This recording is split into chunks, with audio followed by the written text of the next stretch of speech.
Queridos amigos e irmãos, a semana passada, a Conferência Nacional dos Bispos do Brasil, a CNBB, por meio do Conselho Permanente reunido na modalidade virtual, dirigiu ao povo brasileiro uma mensagem de esperança, coragem e chamamento à participação responsável no processo eleitoral deste ano. Os cristãos são convidados a testemunharem a razão de sua esperança nesse tempo de profunda crise social, econômica, política e ética que atravessa o Brasil. As eleições que se aproximam serão realizadas em meio a uma grave crise sanitária, com números estarrecedores de mortes e adoecimentos. Portanto, a primeira palavra dos bispos do Brasil é dirigida aos que sofrem as consequências da Covid-19 e às famílias que perderam seus entes queridos. É tempo de erguer aos céus o nosso olhar esperançoso. A política, do ponto de vista ético, é o conjunto de ações pelas quais se busca uma forma de convivência entre indivíduos, grupos e nações que ofereçam condições para a realização do bem comum. Do ponto de vista da organização, a política é o exercício do poder, é o esforço por conquistá-lo, a fim de que seja exercido na perspectiva do serviço.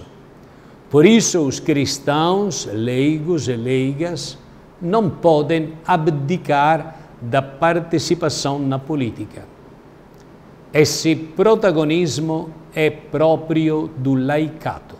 Cabe a ele, de maneira singular, a exigência do Evangelho de construir no mundo o bem comum na perspectiva do reino de Deus.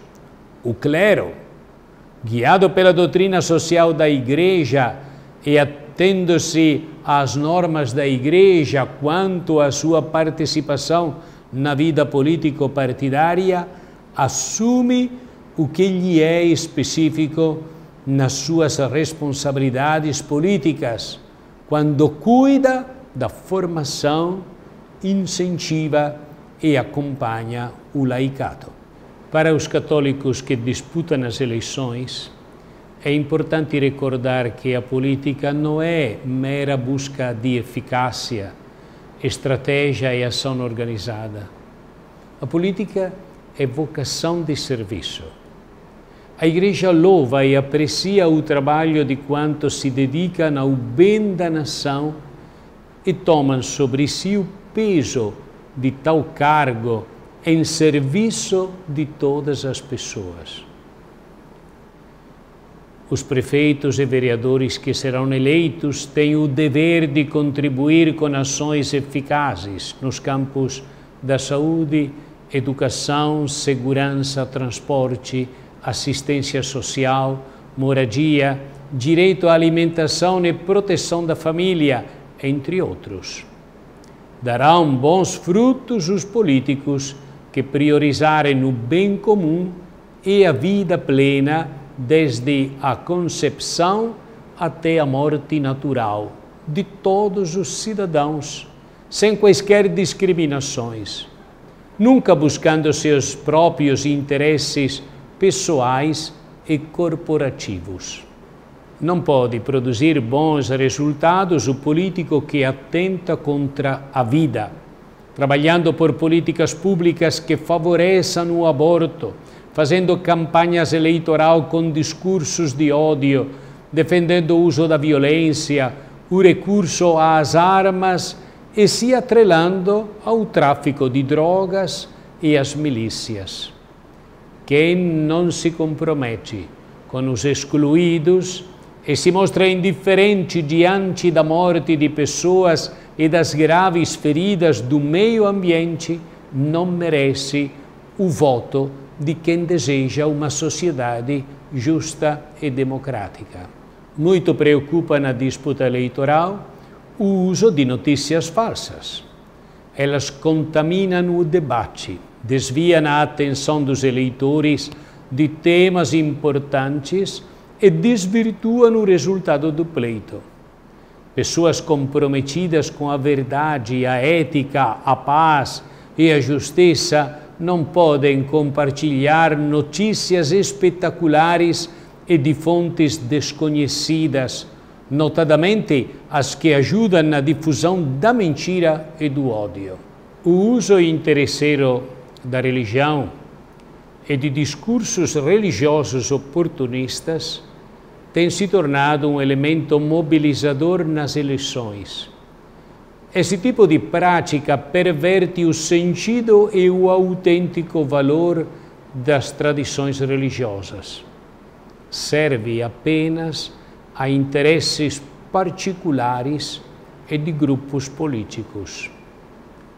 A aplicação das leis da ficha limpa e da compra de votos conquistados com efetiva participação da Igreja é condição necessária para que a eleição seja justa e legítima.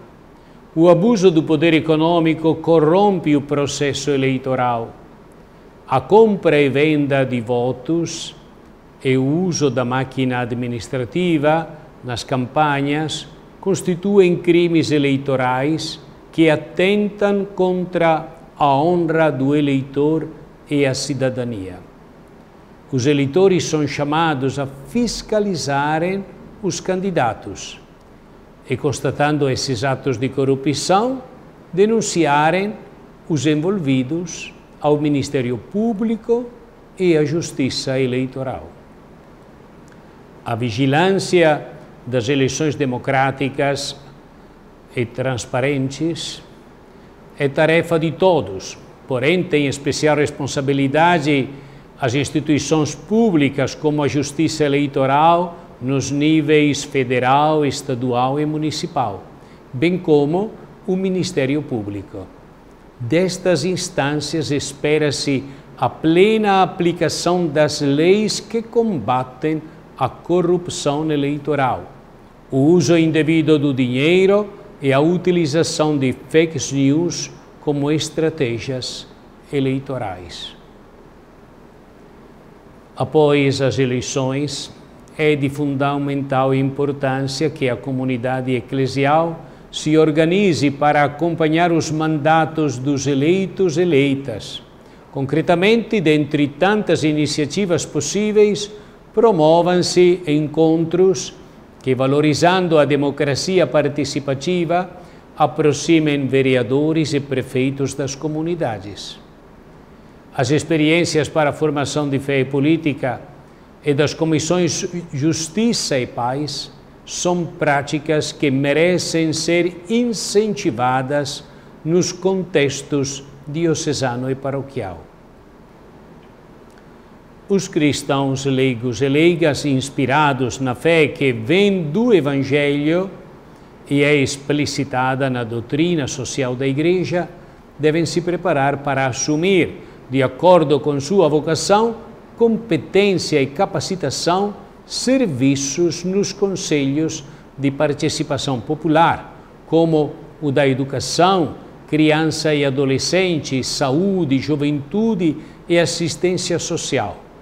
Devem, igualmente, acompanhar as reuniões das câmaras municipais, onde se votam projetos e leis para os municípios, permanecendo atentos à elaboração e implementação de políticas públicas que atendam especialmente às populações mais vulneráveis, como crianças, jovens, idosos, migrantes, indígenas, quilombolas e, particularmente, os pobres. Em tempos de crescente desvalorização da política, o povo brasileiro precisa fazer das eleições 2020 uma verdadeira festa da democracia, de forma que se concretize a política melhor, a política colocada a serviço do verdadeiro bem comum. Nossa Senhora Aparecida, interceda pelo povo brasileiro. E abençoe a todos em nome do Pai, e do Filho, e do Espírito Santo. Amém.